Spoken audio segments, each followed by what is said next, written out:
எனக்காக செய்திட ஒரு 100 நாடகம் ஒத்திகையை செய்து எதிர்பார்த்திருந்தேன். எதிர்பாராமலே அவன் எதிர்பாராமலே அவன்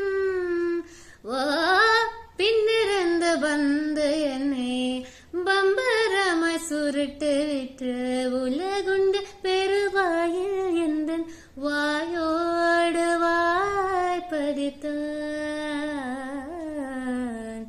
இங்கு பூலோகம் என்றொரு பொருளுள்ளது, இந்த பூங்கோதை மறந்து